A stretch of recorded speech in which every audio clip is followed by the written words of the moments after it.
ate abadde president advisor ate nga yakuba abantu kyeyagamba nti amagye gakuba ki Kalangala action plan ebadde kuba abantu plan ebadde kuba abantu bonna naye wole kyeyagamba Amini ensonga ziyagamba Amini ezigenda okugisaako Amini abantu okukyawa kukuba baki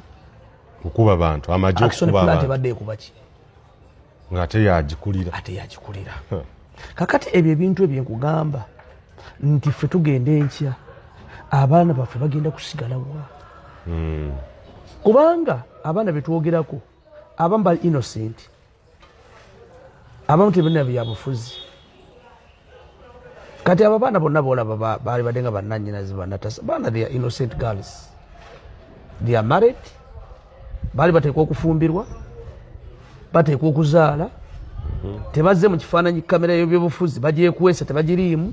era toyinza mugani mu ofiisi guli mu abadde asinziirira biri byonna ebiribeerawo bigenda kubeera takiti nti babifunye okusinziira ku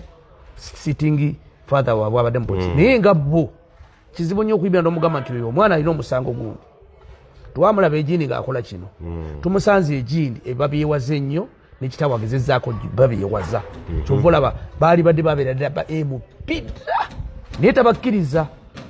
abaprotectingiramu awo naye mu kifo kyobaprotectingiramu awo obutaba na questions zigenda kubabazibwa na answer to answer sit down with the people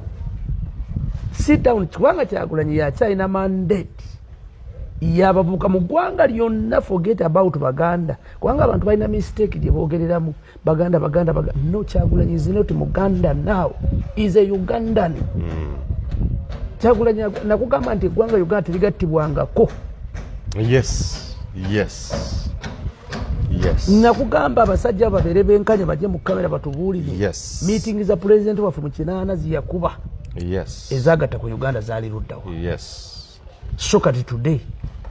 mutambule ne message egamba bannaye tuyinza okuba nga Kyagulanyi tutumwetaaga n'ebirooto tubyetaaga naye bannannyini nsi kubanga abo abantu bola batambula ku they are the one owning this country ate baana bato abalimu abantu abakyamu ADF mweri Koni mwali M27 mweri XNRA mweri abaana b'abalwanyi abanyiga mwebali abaana balina ziddiguli nga bavuga bodaboda bali people they are there okitegedde noperi n'abaana balina wakati emitima emiddugavu nga gyekyawadda n'abazaalibwa ffe ffennyini they are there okitegedde era bambuuza ekibuuzo bagana naye ggwe kasajja gwe lwaki tova mu NRA naye mbagamba ne NRM it's my company njirinamu omugabo naye nina kulwana ki era naye mbagamba ekibugamba naye bagamba naye nti buli lwobeera n'ennyoko naagwe eddala tomudduka dduka mangu nnyo ofuna ereeso omukole ki oba osobola muteekebwako omukuumire ki so kati NRA enno gibulira mpaka ku lasiti Haji bw'oyogera ebigambo bwe bityo campaign trail eno yonna n'obwegendereza nga munnamawulire netegereza okukakasa ebigambo byo ntambudde ebimu zi campaign trail ezimu Kyagulanyi walaga ngenzeewo nagenda mu campaign trail eyo n'ebigendererwa ebizze bisetingibwa gavumenti ba propagandist abaga nti Kyagulanyi alina ba hooligans Kyagulanyi akolera mu M7 Kyagulanyi ebintu byonna ebizza bimwogerwako era alipoota yange buli lunaku njiwa abantu ku makya Kyagulanyi is not a hooligan era talina ba hooligans Haji mbeera nabadde Lubaga nga ntunuulira abaana okusoma body language ng'abaana bazze kuwuliriza nga tebaagala n'abataataaganya amasimu abasinga obungi gagali mu nsawo bali bati nga n'ensoma ekintu ekyo bulijjo obyogera nti abaana ebintu biri abantu bebadde boogera sani bajja kulaba muyimbi ekyo n'enkikakasa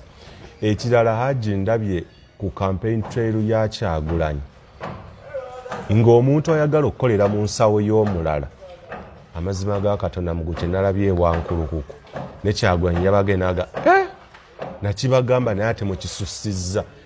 tewali mubbi ajja mu kampeni ya Kyagulanyi naddayo nga alinga bwe yazze kubanga message eriwo kati si yakubba si ya ghetto si ya ki message eriwo tununudde tutya okwata essimu n'obatambulamu n'ogizze wakanga ebyo byonna bimwogerako obwagazi obwo mulaba abaana bebagala Kyagulanyi twabulozaako tuba ku Luumu Street okwo nga tutunda ma TV ensinga ekyatambula bulungi nnyo economy ennungi mpitirivu nga President Museveni ajja kwogera amaduuka gonna ku Luumu Street buli maduuka 8 ku 10 gagula ka 14 akakkala ng'ekikaguzo okimanyi kuwuliriza sipiiki tewali muntu yenna mu dduuka yajjanga kugula n'aguzibwa era n'olamuza nga tukuvuma buvumi tuzze kutunda edduuka tuli gudde olamuza TV yakakadde naye n'olamuza nga tolina magezi gwe olwaleero pulezidenti ayogera bajjako TV olwaleero byebikolebwa ntambudde mu Butale Kibuye ntambudde Kaleerwe ngenze Kawempe Weekembe Kibuye nasanga abavubuka nga bataddeko amasimu nalindese omukuto gwe nga gustreaminga nene mbasanga nga nebikida akofia ntebamanya naye nga bataddeko Uganda eyenca nga bayitirivu bwe bati nga abantu bali awo balinzibaga naye nga abavubuka basazeeko nengenda Weekembe market eri ku Bombo Road e Kawempe nga abakyala abanzala bamama bange bakuba n'engalo ku bintu Kyagulanyi byayogera Kaleerwe kati kyoyogera byennyini abaana bye bakola olwaleero bali ku social media sente abasajja zibafunya ba social media tebayinza nazimanya kubanga abaana balaba kampeni ya Kyagulanyi okuva lwe yatandika tebagijjangako bagifollowinga ffe byo toyinza na kumanya oyo data tabula nze social media njigendako essaawa 6 ogw'ekiro ebiseera ebisinga obungi nga malinze ekyokola naye abaana yeekweka ne bw'aba aweereza mu ssenyu ogenda basanga emmanju wati nga ali kuki ogenda okulaga nti waayi kiri akabala mayido kirala mutaka ayingi ogenda okulanga emboozi gwe zotutegeera ng'abaana ziboogerako wali nti ayingidde